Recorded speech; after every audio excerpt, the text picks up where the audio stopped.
这个是一辆正常的坦克，炮塔可以带着炮管转，但炮管自己在上下俯仰的时候呢，却不会影响到炮塔。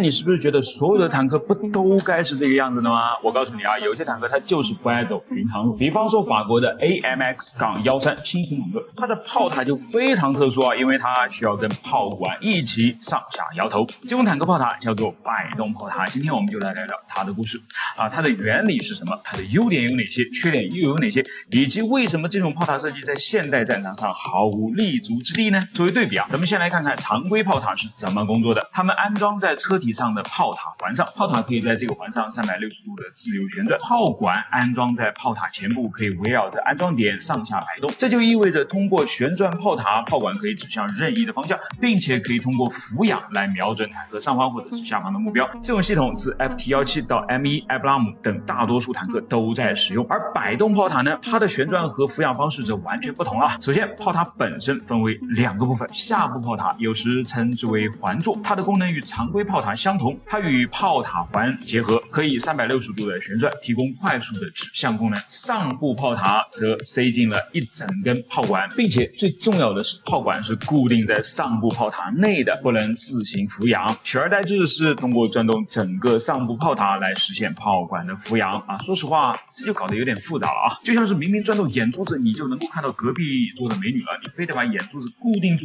然后把整个头给转过去。所以除非是真的有什么很特别的优势，否则工程师是绝不会考虑这样的设计的尽管他们是法国人。好吧，优势就来了嘛。首先啊，这意味着炮塔环可以做得更小啊，请记住啊，坦克外露的炮管只是整个武器系统的一部分，炮塔内部还有大型的块状的炮栓，装填手需要将炮弹装入其中，因此啊，当炮管扬起时，也就是炮口指向上方时呢，炮栓就会下降。在常规炮塔当中，炮塔环必须足够大以容纳炮栓的下降，而在摆动炮塔当中呢，这就完全不是问题了。当上部炮塔通过扬起自己来抬高炮管时，由于耳朵的位置比较靠后，于是炮栓下降的距离就会小得多了，因此就可以采用更小的炮塔环，进而使用更小的炮塔。要知道啊，炮塔环直径也是影响坦克宽度的重要因素，因此使用摆动炮就意味着咱们可以在小型坦克上安装大口径火炮，正如 AMX-13的情况，它小归小，但是却能够装上一枚105毫米的主炮。接着就是第2个优势，还是跟炮栓在炮塔内的移动有关的。当常规炮塔向上抬升炮管时呢，炮栓会下降到炮塔环的内部，而如果炮手压低炮管向下瞄准时呢，炮栓则会上升，于是坦克炮的俯仰就受限于炮栓的上升和下降的高度了。你总不能够让炮栓顶破炮塔吧？而俯仰角度是坦克一个非常重要的特性，因为俯仰角度越大的坦克，在丘陵以及类似地形上开火时可以暴露更少的炮塔部分，很有效的就隐藏了自己嘛。通过将炮管固定在上部炮塔内，摆动炮塔坦克为自己就赢得了相当不错的俯仰角度，基本上它只会受到下部炮塔形状或者是炮管撞击到车体的限制，准确说是撞击到发动机甲板上。你可以在 AMX-13上清楚的看到这一点。该坦克的炮管实际上呢是不能扬得太高的，因为炮塔后部会撞到车体的后部。为了应对这一点并最大化俯仰角度，摆动炮塔会尝试将炮管尽可能高的安装在上部炮塔当中。不过咱们有句老话叫做鱼与熊掌不可兼得，这样的尝试带来了它自己的优缺点。摆动炮塔坦克可以在障碍物上露出很少的炮塔部分，但其炮塔本身又通常较高，就像 AMX-50那样。接下来我们要说到装填炮弹，摆动炮塔设计再加1分，因为装填手在上部炮塔内，所以它会跟炮管一起移动，炮栓相对于它的位置呢就始终相同了，方便。不过这里真正的精彩是当你想要给你的坦克安装自动装弹机时，在常规炮塔当中，自动装弹机呢只能在炮管完全水平，也就是0度仰角时效果很好。当炮管偏离这一位置时呢，自动装弹机可能就会遇到麻烦。于是常规炮塔通常是通过2种方式来解决这个问题的，要么使用更为复杂的自动装弹机，能够在任何仰角下装填炮弹，要么就是在每次射击之间将炮管重新降至水平位置。第一种选择成本高啊，第2个选择呢并不理想。显然射击之后将炮管移开目标是一大劣势嘛。而摆动炮塔则提供了一个巧妙的解决方案，因为安装在上部炮塔内的自动装填机可以始终与炮栓对齐。好了，现在咱们来数数摆动炮塔坦克的各种优势啊，小巧快速，火力强大。难道它就没有缺点了吗？当然有了。虽然将炮塔分成2个部分带来了很多优势，但也有一个主要的缺点，这2个部分之间是有一个缝隙的。这就意味着大带有摆动炮塔的坦克几乎不可能做到密封，于是它无法抵御自然环境的侵蚀，无法防水，最关键的是无法抵御核攻击、生物攻击和化学攻击带来的威胁。而这些威胁几乎所有现代坦克都能够通过出色的密封和先进的空调与过滤系统来应对。摆动炮塔无法达到同样的密封水平，因为这些旋转部件之间需要留有一定的缝隙，以保证其正常运作。这就意味着如果车辆受到毒气攻击或者是暴露在核辐射之下，坦克成员将会极其的脆弱，而人才是最关键的嘛。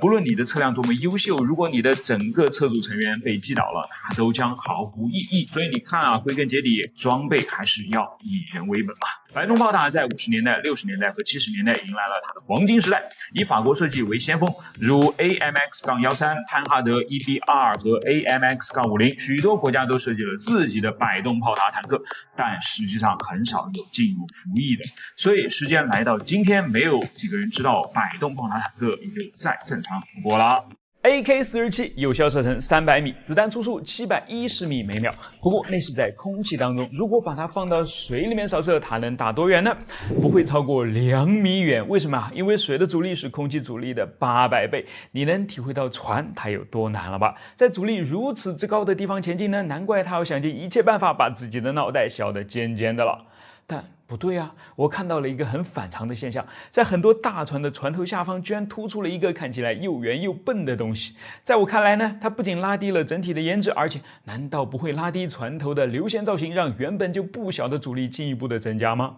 我一定要找到一个解释，今天它来了。我是人称百科全书的火箭叔，下面我们就一起来了解一下这船头上凸出来的一块东西叫做什么名字，有什么样的作用，而这样的作用对我们的日常生活又有怎样的意义呢？好，先来说它叫什么名字，它叫做船鼻手，或者叫做球鼻手，都很形象啊。毕竟这么凸出来的一块呢，确实是很像船的鼻子嘛。那么接下来的问题就是为什么我们要在船头上装上它了？先来说结论它跟我之前想的恰恰相反，不仅不会增加船的阻力，反而还会降低船的阻力。怎么做到的呢？我们先来看一艘没有船鼻手的船在水面上前进的时候会发生什么样的情况。本质上，当一艘船在前进的时候呢，它是在推着前方的水一起前进的，所以首当其冲，船头部位面临着最大的阻力，同时也把这里的水推到最高的位置。接下来这部分被推高的水必须要流到某个地方，于是它只好沿着船身侧面往后往下流去，进而就形成了一个遍及整个船体的上下起伏的波浪，这样就带来了一个明显的坏处。我们都知道阻力的大小是跟接触面积有关的，接触面积越大呢，阻力也就越大。而当这部分沿着船身侧面往后流动的水震荡起伏的越厉害的时候呢，它跟船身之间的接触面积就会变大了，所带来的阻力也就变大了。这种阻力叫做心波阻力，它不仅会消耗掉更多的燃料，也会拉低这艘船的最高航速。举一个现实当中的例子美国国家地理频道曾经制作了一部关于玛丽皇后2号邮轮的纪录片，里面讲述了这样一件事情这艘造价8亿美元的邮轮，在其总体设计已经定下来的情况下呢，航速却没有达到要求，最高只有20多节，而订货厂商的要求是该邮轮在平静海面必须具有接近或者超过30节的航速，要保证它能够在6天内横渡大西洋，从而具备无法匹敌的竞争力。然而此时的邮轮动力推进系统已经开工，没法再额外增加功率了，这个愁坏了邮轮制造厂商。最后你猜他们怎么着？他们的设计师在万般无奈的情况下，把玛丽皇后2号船头前面的那个突出物加长了2米，然后问题就得到解决了，邮轮航速终于超过了30节。可见船鼻手在降低阻力方面堪比魔法但我们该如何用科学来解释它呢？有2种解释一种解释是，当我们把一个球状的物体放到水下移动时，由于球前方的水体受到挤压，所以压力上升，从而使上面的水面隆起，而到了球的后面，压力下降，水面也就被拉了下来，碰到船头后自然也就不会涌起太高的波浪了。另一种解释是，船鼻手所产生的波浪能够跟船头其他部分产生的波浪相互抵消，就像是你让一个波正好跟与它的相位相差180度的另外一个波叠加时，会发生什么样的情况呢？2个波都消失了，从此变成了一条直线，浪直了，阻力变小了，油耗变低了，速度变快了，谁不高兴呢？难怪我们现在可以在很多不同类型的船上看到造型各异的鼻子，它们有的前身较长，前端较尖，横截面呈现出圆形或者椭椭圆形，浸在水里面的深度也较大，叫做撞角型船匕首，通常用在低速丰满的船型上面，满载和压载时的降阻效果都很好。另外一种看起来比较收敛的船匕首呢，叫做水滴型船匕首，它出现的最早特征是体积较小且集中于船头的中下部。这种船匕首有利于减小设计水线的径流角，多用于中高速的船上。还有一种船匕首叫做 SV 型船匕首，在上个世纪60年代提出并被广泛使用，其特征是整个船首从侧面看起来呈现出 S 型，而匕首下部的横截面呢则呈现出 V 型，适用于手部剖面呈 V 型的船，在较宽广的速度范围内均能降低船体的阻力并提高推进效率，还能显著减小船首底部与海浪之间所产生的撞击力，专业术语叫做抨击，从而避免了结构变形与破损，增加了安全性。此外SV 型船匕首还有较好的破冰性能，所以用在破冰船上错不了。当然还有其他类型的船匕首，我就留给大家来帮我补充吧。最后我想再补充一个在我们的生活当中几乎用到了，跟这个工作原理一模一样，但是却比它又更离我们亲近一点的一样东西，你猜到了吗？降噪耳机。因为声音也是一种波，为了抵消耳机外传来的杂音的声波呢，降噪耳机会主动制造出一个跟它的相位完全相反的波，去抵消掉它，是不是像极了传匕首的角色呢？不知道当初第一个发明了降噪耳机的阿尔玛博士有没有受此启发呢？我是火箭叔，关注我，把不一样的科学故事讲给你听。加勒万河谷，一个本应在我们日常生活中相当陌生的地名，最近却火上了天。我查了一下，加勒万河谷海拔4000多米，大部分人到了这儿估计都已经开始高原反应了，而我们的战士居然还能够徒手搏斗，着实厉害啊！不过这也让我想到了另外一个问题，那就是我们的钢铁战士，也就是装甲机械化部队，坦克、战车、火箭炮，要是开到这儿来，也能够气势如虹的打上一架吗？在高原地区，战斗车辆会受影响吗？我是火箭叔，今天我们就来分析一下高原环境之所以险恶，是因为这里空气稀薄、低压、缺氧、气候寒冷、昼夜温差大，还有紫外线辐射强烈、风沙严重等等。听起来就不像是适合人类生存的地方，对吧？但对于甚至是没有生命的战车来说，这里也称得上是一个禁区。为什么呢？因为很重要的一点就是战车也是需要呼吸的，不管里面装的是柴油发动机还是汽油发动机，甚至是燃气轮机，它们都叫做内燃机。既如其名啊，它们都是靠燃烧来驱动的，而燃烧离不开呼吸。为了帮助你理解呢，我们需要来认识一下燃烧三角形，或者直白点说，燃烧三要素分别是燃料、热量和氧气，它们缺一不可。在发动机里面，燃料来自加进去的汽油或者柴油，热量来自火花塞的点火，氧气来自吸进去的空气。接下来就是一个非常简单的化学过程了，在反应式的左边，碳氢化合物，也就是汽柴油的真正组成成分，和氧气呢按一定比例进行混合，经过燃烧后反应生成右边的水、二氧化碳，或许还有一点点的一氧化碳。同时反应还会释放出大量的能量，这个就是我们真正需要的东西了。你看啊，关键就在于燃料和氧气的混合比例了。这个理想的比例数值在1:15左右，取决于你使用的到底是汽油还是柴油。也就是说，每消耗1克的燃料就需要15克左右的氧气，才能够充分的燃烧，使输出的效率最大化。这样看起来，你都不好意思说发动机的油耗有多大了，因为相比起来，它的氧耗显然更大呀，100公里氧耗120升，听起来多吓人。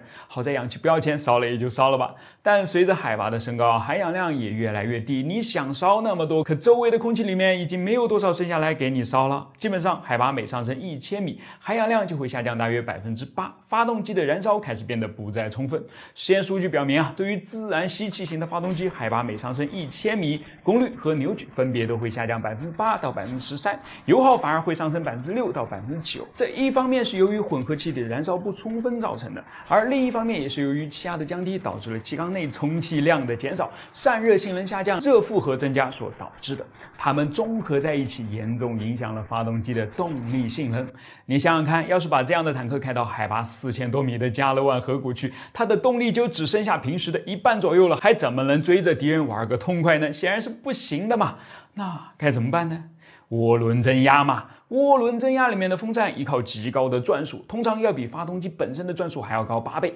来将更多的空气泵入发动机里面。更多的空气于是就抵消了氧含量的不足，使发动机的功率只会下降3%到5%。尽管还是打了个折，但对作战本身已经没有太大的影响了。来看看他们是怎么在高原上面飙坦克的。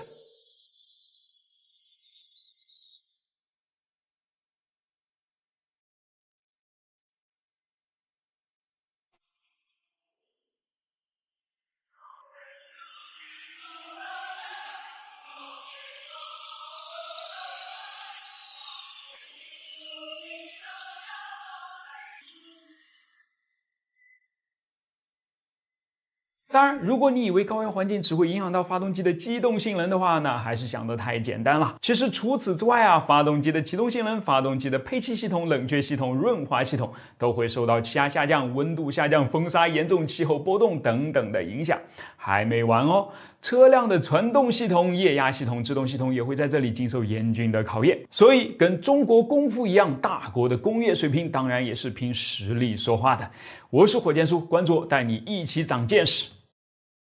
1951年6月23日，试飞员乔治·邓肯呢正试图将一架最新版本的 F-9F 黑豹战斗机降落在中途岛号航母的甲板上，但突然吹过的妖风把他的飞机直接甩到了甲板的边缘，战斗机被切成了2截，陷入到一片火海当中。这样的架势，你认为飞行员还有活下来的机会吗？但幸运的是啊，由于处置及时呢，乔治·邓肯活了下来，而且仅仅只是耳朵被烧伤了而已。不到半年，他又开上飞机了。这段珍贵的影像不仅告诉我们，把飞机降到航母上是个多么危险的活，也让好莱坞捡到了便宜，把它作为素材直接搬运到了好几部电影当中，比如1976年的《中途岛》和1990年的《寻找红色十月》。当然，在后者当中呢，他临时客串了一下更为现代的 F-14熊猫。如今舰载机在着舰时呢会推力全开，所以不太可能再发生掉到甲板边缘的情况，顶多是没有挂上拦阻索后再次从斜角甲板上复飞了而已，造成损失的概率呢大降。不过在早期啊，航母是没有斜角甲板的，舰载机就是直冲着舰首这么笔直的降下去的，没有复飞的机会嘛。唯一正确的做法就是要不惜一切代价把它给拦下来。还真是不惜一切代价啊！首先，相对于现代航母上只有4条甚至是3条拦阻索而言，直线甲板的航母上有12条拦阻索。但这就够了吗？显然不够啊！万一要是尾钩脱了呢？你再多的拦阻索又有何用呢？那我只能把目标定在起落架上了。于是，在12条拦阻索后面呢，还绷了5条拦阻网，它长成这个样子。由上下2根钢缆组成，架设高度大约1米，通过拦住飞机的主起落架来制动。你最好不要尝试真的用到它，因为我感觉它就是个半马神嘛。飞机撞上去呢，非死即伤啊，是一种牺牲小我保全大我的做法。而且对那种采用前3点式起落架的飞机啊，牺牲作用还特别的大。好，万一就算这样还是没把飞机给拦下来呢？当然还有最后一道防线啊，高约6米的阻山网了。它由上下2条水平的横索与数条垂直的条带组成，目标直指整架飞机的机身。不过相比起将全部制动应力都施加在飞机起落架上的拦阻网而言，它通过更大的接触面积呢，反而分散了应力，使飞机受到的伤害减小了。尤其是它在材质方面啊，并无钢缆，只有又宽又软的尼龙，也使得飞行员的安全得到了保障，不会像前面的钢缆那样可能划过机头切进座舱啊。正是由于这个原因啊，哪怕是到了现在，航母已经有了斜角甲板和更加可靠的着舰系统，阻山网还是被保留了下来。平时收起来，紧急情况下只用3分钟就能够架设好，还的确是救下了很多突发状况的飞机呢。你发现没？迫击炮上也是有瞄准镜的，而且在开炮之前，炮兵还会装模作样的瞄上一阵子。我就纳闷了啊，迫击炮不是打抛物线的吗？迫击炮不是打小山丘后面的目标的吗？迫击炮它不是把自己藏在掩体里面的吗？很多时候它根本就看不到目标，那装个瞄准镜瞄啥呢？原来啊，迫击炮上的瞄准镜是不需要瞄准目标的，哪怕瞄的是旁边的一根杆子，也是可以准确命中目标的。这是怎么回事呢？我是百科全书火箭叔，今天我们就来学习一下迫击炮瞄准的知识。第一步，先准备一门迫击炮。这个有点难哦。我也没有。那咱们就一本正经的开始纸上谈兵吧。迫击炮采用的瞄准方式叫做非直接瞄准。假设目标是 A， 迫击炮是 B， 由于 A 被挡住了 ，B 看不到，所以 B 就瞄着 C 开炮，然后 A 就被击中了。这个操作是不是有点反直觉啊？按照我们的通常理解呢，不是应该瞄哪儿打哪儿吗？怎么会瞄着 C 却让 A 躺着就中弹了呢？原来我们理解的这种方式叫做直接瞄准，瞄准方向和射击方向是始终保持一致的。而非直接瞄准嘛，瞄准方向和射击方向就很有可能是不一致的。那么该瞄哪儿呢？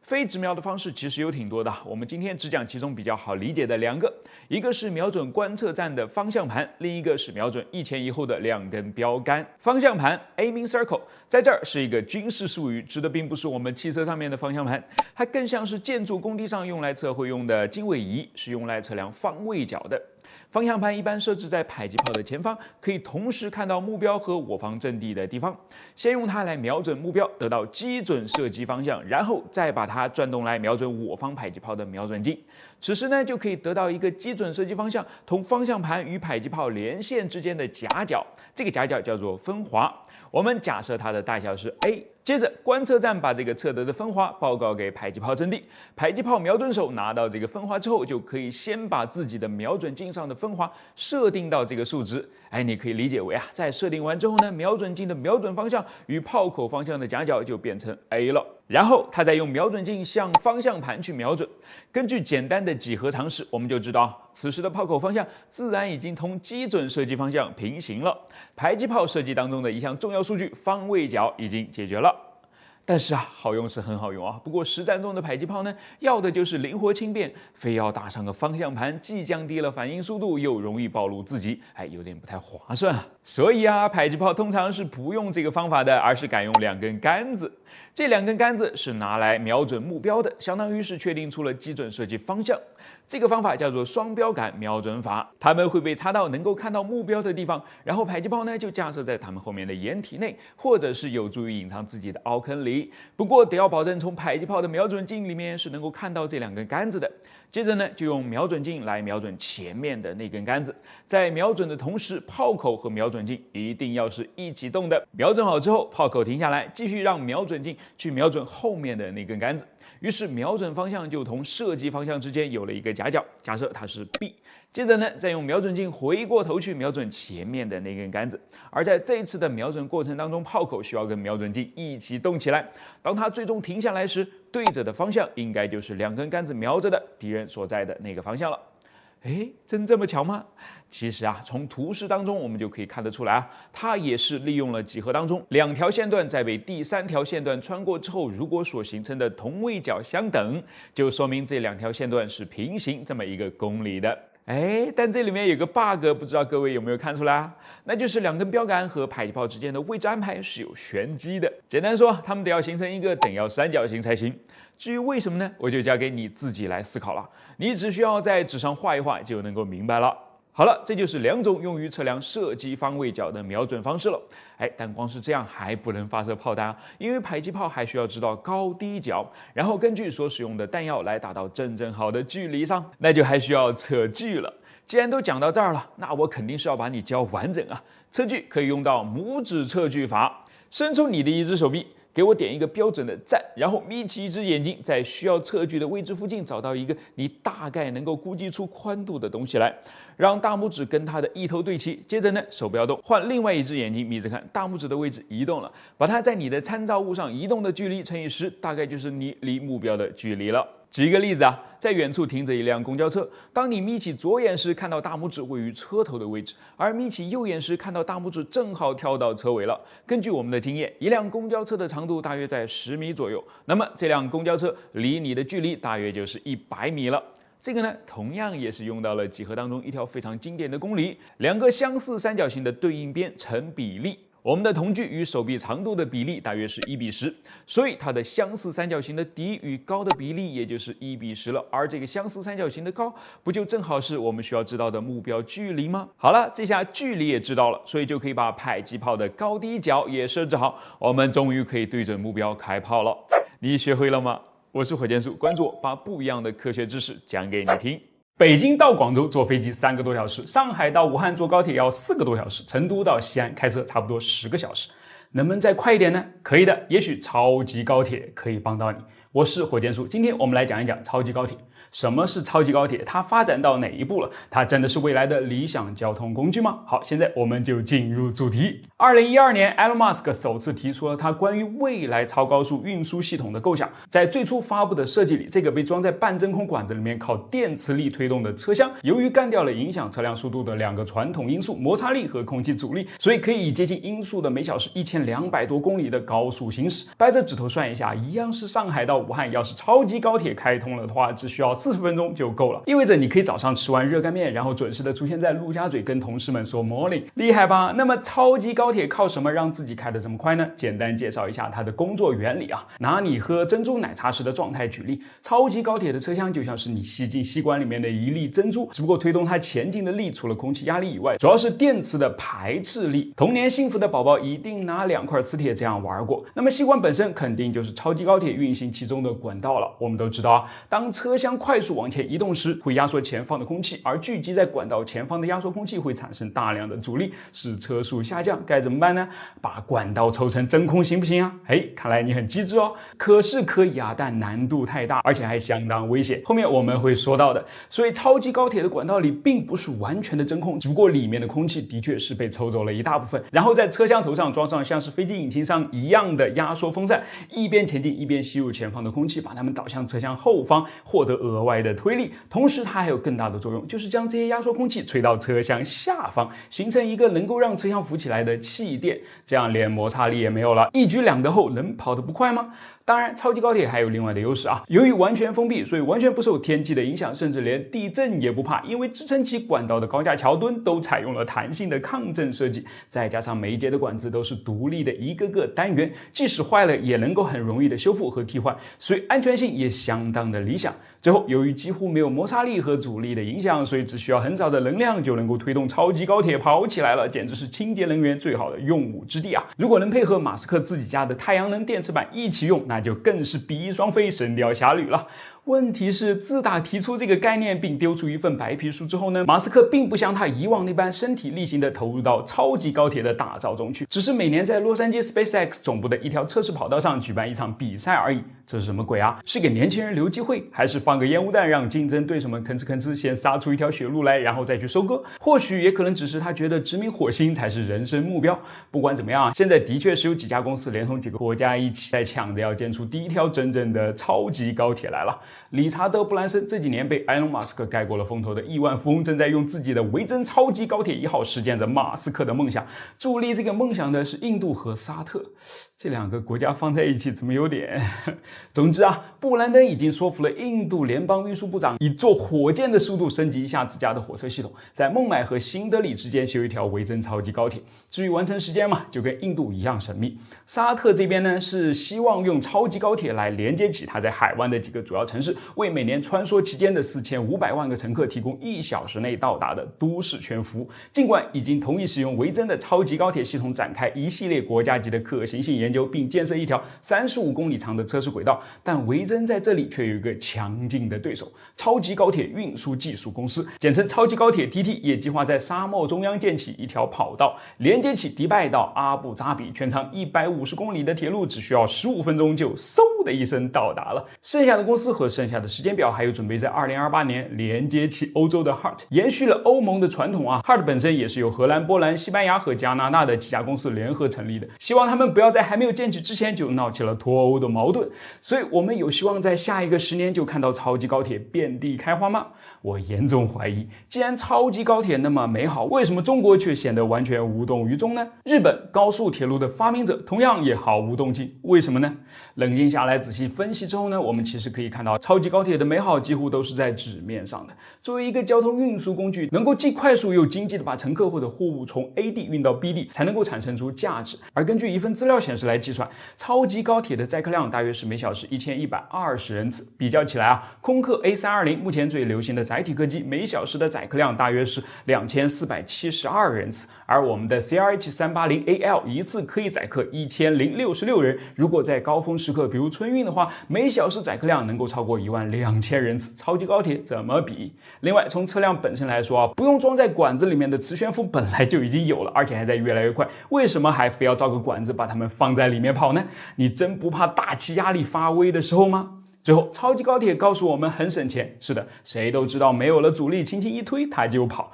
但减少阻力本身它不花钱吗？谁来抽出空气，谁来让车厢浮起来，是不用开工资的奥利给吗？好了，基本上呢，这就是我们今天要讲的内容。更快的交通方式肯定会出现，但究竟会是什么呢？大家可以留言来讨论。我是火箭叔，关注我，让你爱上科学。这张照片有点意思。其中有2个细节我们可以来说一下，一个是布满了飞行甲板的很多像这样的小孔，它们是干什么的？另一个呢是这个身在飞行甲板前端的有点向下倾斜的斜坡。如果这张照片看的还不是太明显的话，那么这张够明显了吧？但是你又会发现啊，在现在很多的新航母上呢，又找不到他们的身影了。所以他们究竟曾经是干什么的？为什么现在又消失了呢？我是百科全书火箭叔，今天我们就来了解一下。先来说这些小孔啊，其实它们并不是小孔啦，近看的话是这个样子的，顶多算是一个小坑，并且在小坑顶上还焊上了一个新型的钢筋。所以你看到这个东西啊，会联想到什么呢？总之，我联想到的是一个我在成都的宽窄巷子里面看到过的这个拴马石，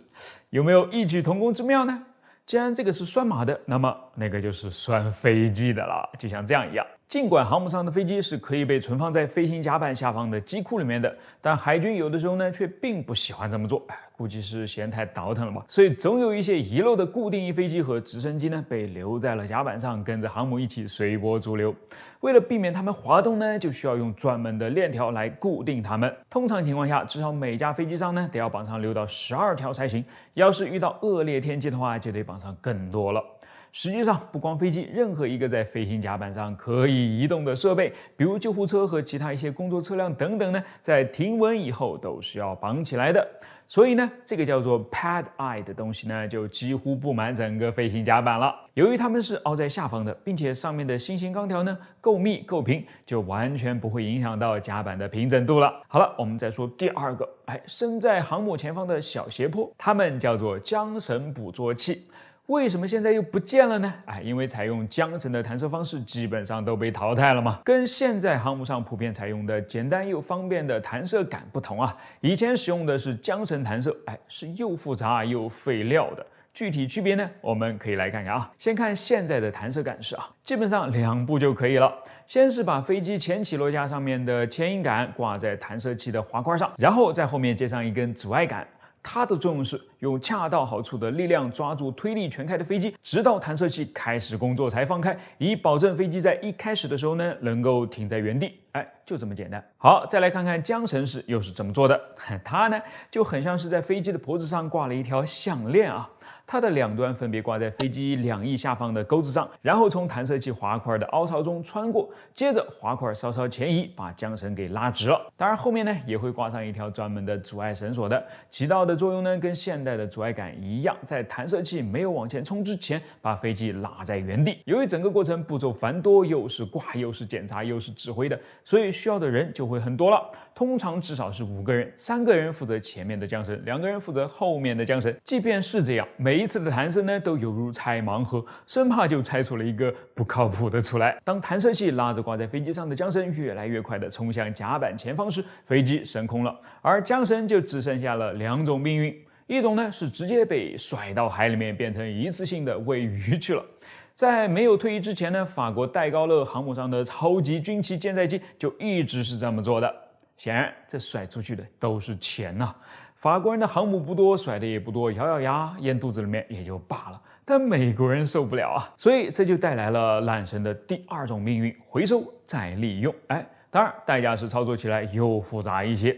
在缆绳的挂钩下呢，再挂上2条捕获绳。当飞机被弹射到甲板边缘，与缰绳脱离升空后呢，原本也应该要飞出去的缰绳会被捕获绳猛地拽住，巨大的惯性呢，把它拍在甲板上，很有可能就会反弹起来，打在正在离开的飞机上了，很危险啊！怎么办呢？把下面的甲板往下翻呀，但整个往下翻又不划算啊。那就专门给它整出一块来，单独往下翻呗，这就有了这块斜着向下延伸出去的小平台了。它给拍打下来的缆绳呢预留了更多的空间，就可以有效的避免其弹起来后撞到飞机上了。不瞒你讲啊，我上初中的时候第一次看到这个东西，还以为是怕飞机弹射距离不够给额外加出来的小甲板呢。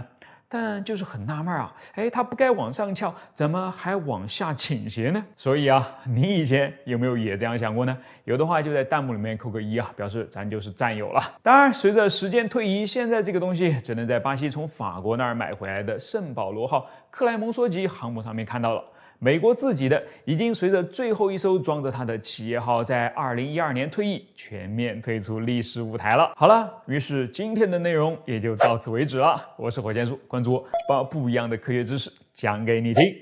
来看这个视频，一辆豹二坦克正在开炮，注意看它接下来的动作。炮口抬高了一下，然后再落下，又继续开炮。所以这个抬炮口的动作是在干什么呢？是为了抬高之后方便把炮管里面的烟雾给释放出来吗？但你看啊，使用同一门火炮的埃布拉姆坦克呢，在开炮之后却完全就没有这个动作，难道它就不用吹烟了吗？肯定不是啊，那么就另有答案了。其实豹二把外面的炮管抬起来呢，是为了方便里面的。因为此时呢，炮塔里面的炮手啊，正在紧张地从他身后的弹药仓里面取出炮弹，扛起来，转过身，再小心地塞进炮尾。这一系列的动作虽然并不复杂，但是当操作对象是一个重达25公斤的玩意儿时，就应该要认真地考虑一下如何省力了。显然，把它抬到腰部和抬到胸部所用的力气是不一样的。这是豹二炮塔内拥挤的画面，可以看到炮尾其实已经离后壁相当的近了。以至于炮手只能站在侧面来操纵火炮，而且他的站位还非常的矮，炮管的高度呢都已经快到他的肩部了。如果在这种情况下装弹，即使换成斯瓦辛格，估计也坚持不了太久的。他有可能进不来啊，估计到了胸肌那儿就会卡住的。所以啊，豹二的解决方案就是，不管炮管瞄着哪边打，只要是需要换炮弹呢，都会把炮尾给降到一个固定的低位的。所以在外面看起来呢，炮口不就抬起来了吗？它叫做定角装弹。可美国的埃布拉姆为什么不用呢？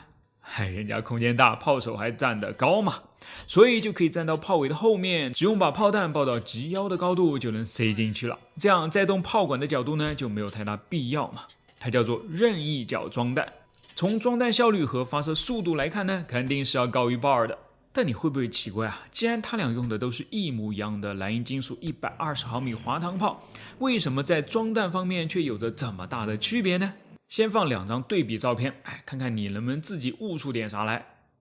好，从炮塔外面来看呢，埃布拉姆的炮管是不是明显就要比豹二 A5 的更长一些啊？这个跟他们火炮耳轴的安装位置有关。耳轴就是火炮上下转动时绕着的那根轴了。很简单的一个道理是，如果把耳轴尽量朝炮塔的前面放，自然就能够为炮塔的内部省出更多的空间了。豹二和埃布拉姆都是这么干的，或者说在早期的豹二上是这么做的啊。不过由于早期豹二炮塔的装甲呢并不厚，即使是把耳轴紧贴着炮盾来安装，也会有一大截伸在炮塔内，所以只能在一开始就很无奈地选择了抬高炮管的定角装弹。另一边，埃布拉姆的炮塔则从一出生就皮糙肉厚，所以火炮的耳轴就能放得更靠前，内部空间就显得富裕很多了。好吧，如果一开始有差别还说得过去，但是当豹二都发展到了 A5， 它的炮塔装甲也已经明显变厚了不少啊，为什么还不重新设计一下，把耳轴往前移呢？估计就是为了省钱了啊。其实后续的 A5、A6 沿用的还是 A4 的那个基础炮塔，只是在前部挂上了附加装甲，让炮塔显得更长而已。看起来啊，德国人果然是很老派啊，是要把抬头的传统进行到底啊。一个电池能够做多大呢？这是一枚纽扣电池，这是一枚5号电池，这是一枚锂电池，还有更大的吗？汽车里面的蓄电池，以及大的你可能都有点抬不动的电动车里面的电池了。还见过更大的吗？不一定了啊。要是我告诉你一个电池可以大的像一座山，你会不会很吃惊呢？实际上纠正一下，不是大的像座山，而是那座山本身就是一颗电池。我是火箭叔，今天我们一起来认识一下你绝对想不到的一些电池，以及它们到底是拿来干什么的。对啊，把山变成电池用来干什么呢？这个我们就要从另外一个问题说起了，那就是发电站发出来的没有用完的电是被储存了起来，还是被浪费掉了呢？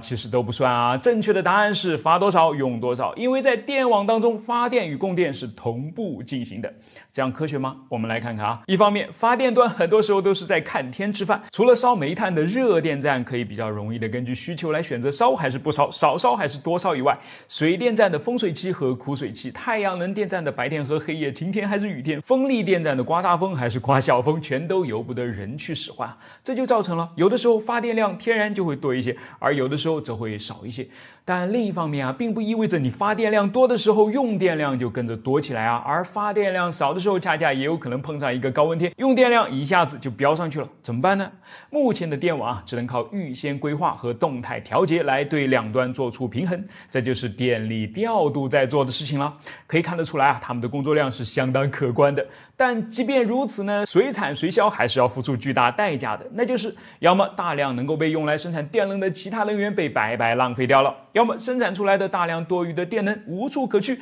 只能被所谓的备用负荷，也就是专门用来打酱油的用电设备白白消耗掉了，多么可惜啊！为什么就不能把它们给储存起来，留到要用的时候再拿出来呢？难道储存电站中多发出来的电就真那么难吗？没错，还真的不容易，主要是它们的规模实在是太大了。比方说锂电池真的很好用，但要用它来储存电站里面发出来的电，先不说技术上有多麻烦，单说要用掉多少块吧，从经济上和环保上来讲都不是一个理智的选择。那还有别的选择吗？其实啊，一直以来都是有的。比方说抽水蓄能电站，它就是将水电站的过程给反过来，用电将低处的水抽到高处，以重力势能的形式先储存在那儿，等到要用的时候呢，再让它重新流回低处，推动发电机，将重力势能再次变为电能。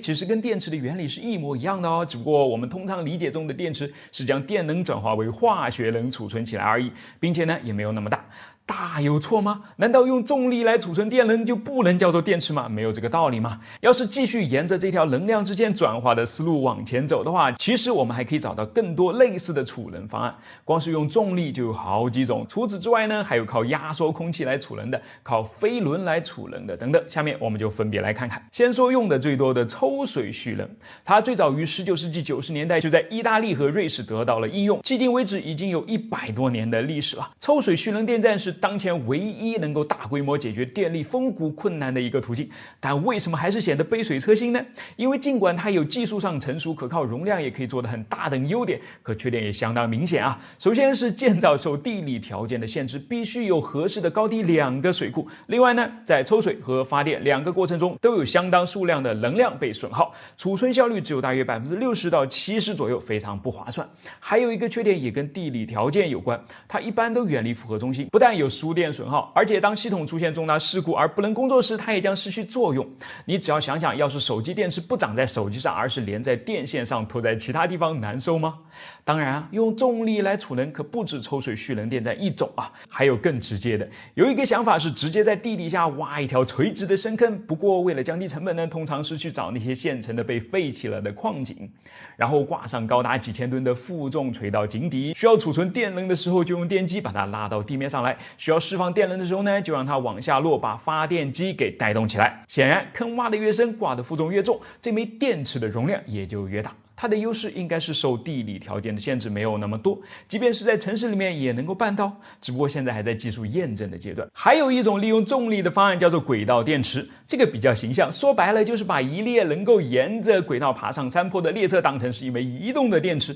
列车向上爬就是在充电，让它滑下来就是在放电，原理什么的都是一模一样的。不过我觉得这是最有趣的一个，有趣到它甚至可以作为一个游乐项目，游客买票上车为发电做出贡献，这才叫真正的用爱发电嘛。好了，我们再说说别的类型啊。压缩空气储能就是利用多出来的电把空气压入地底深处的天然岩洞里面或者是山洞里面，等需要用电的时候呢，再将它们释放出来推动发电机发电。说白了就是把山洞当个天然的高压气瓶，原理上也很简单啊，成本似乎也不高，可能难度最大的也就是要找到这些合适的地方了，算是有点碰运气的成分吧。而且不光是运气会出来为难你，这个时候热力学第一定律也显得不那么友好的跑出来了，因为空气压缩的时候会放热，而空气减压的时候又会吸热。要是你在一开始压缩空气的时候没有把它释放出来的热给一并储存起来的话，那么在想要把它放出来重新变回到电的时候，就要额外找点办法帮它加热了。这在早期确实是个麻烦，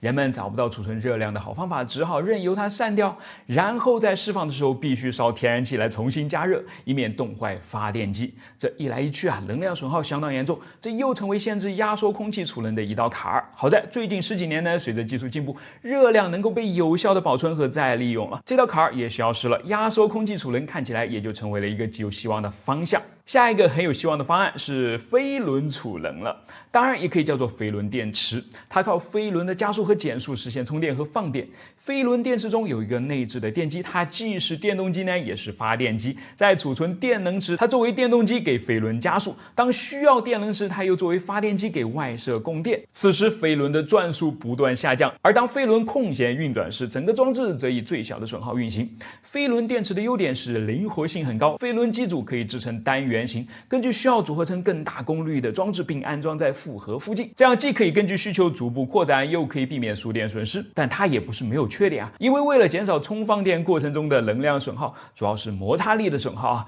电机和飞轮都必须使用磁轴承并悬浮在真空容器当中，这样才能够撑起它高达90%以上的能量储存效率。付出的代价嘛，就是高昂的制造成本啦。所以飞轮储能这块呢，未来的主要方向除了继续研发能够提高能量密度的复合材料技术和超导磁悬浮技术以外呢，就是在降低成本方面着力了。好了，我们已经说了好几种主流的储能方案了，抽水储能、深坑拉铁、轨道电池、压缩空气，还有飞轮电池，你也知道了它们的优缺点。当然除了这些呢，也还有别的，只不过相比起来呢，它们跟现实离得更远罢了。也许你会说你看今天我们只是依靠电力调度，不是已经把发电和用电协调得很好了吗？似乎也没有必要去发展这些巨无霸的电池呀。是的呀，这在以前当我们更多依赖传统能源来发电的时候问题还不大，但未来的趋势肯定是使用清洁的新能源，太阳能、风能、地热能、海洋能等等。如果没有与之匹配的储能技术，就意味着我们实际上是无法有效利用它们的。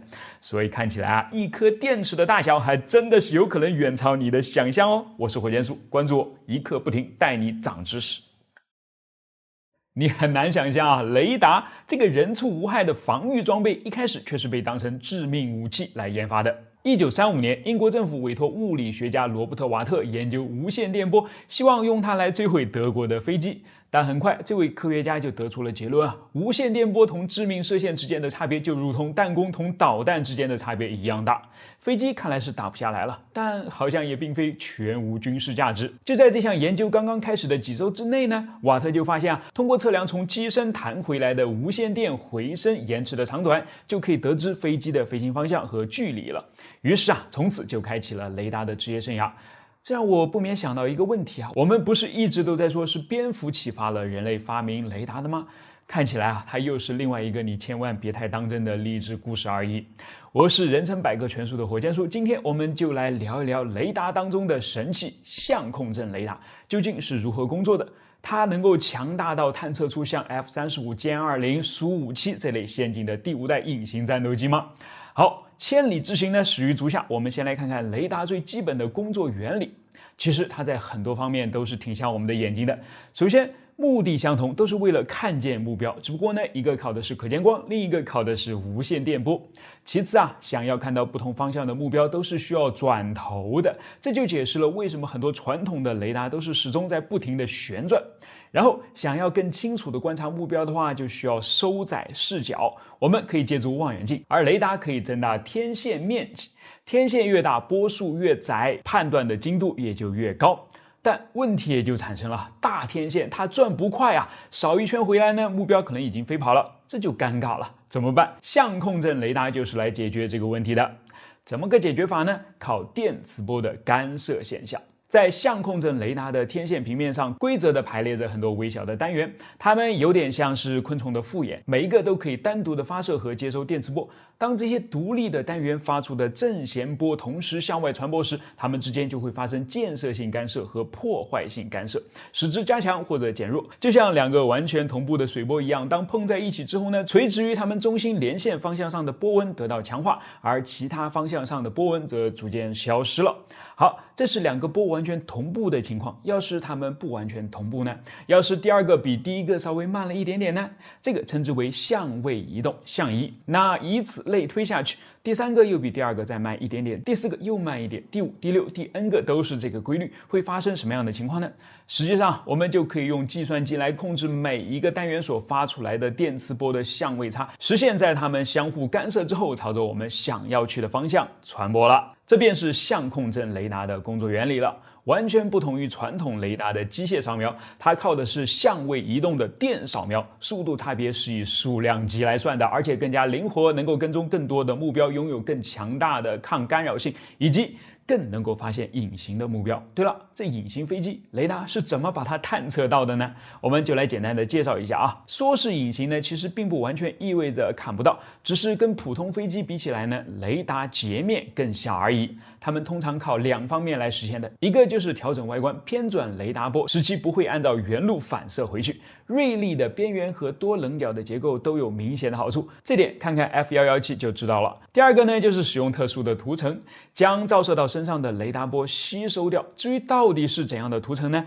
那都是军事机密，我们就只能猜一猜了啊。据说里面是包含了碳纤维，甚至是碳纳米管的增强塑料，以及细颗粒的铁粉，用来将吸收的电磁波转化为热能。但这些涂层的缺点是它们并不能吸收全部的雷达波，因为涂层的厚度正比于它吸收波长的能力。涂层越厚呢，越能吸收波长更长的电磁波，涂层越薄就吸收不了长波。而战斗机的涂层能有多厚呢？所以雷达的机会就来了，发射低频长波就能够在远距离上探测到隐形飞机了。为什么相控阵雷达在这方面更强呢？因为想要发射低频长波，必须要天线够大。你看，这不正好就是相控阵雷达的天然优势吗？所以雷达和隐形啊，就像是矛和盾的故事一样，大家都在彼此的升级，也在彼此的制衡。我在以前上中学的时候呢，喜欢看各种各样的军事杂志，还对美国有宙斯盾和 F-22羡慕的咬牙切齿。如今我们也有自己的平面阵雷达和歼20了，着实为我热爱的祖国感到骄傲。我是火箭叔，关注我，把有趣的科学故事讲给你听。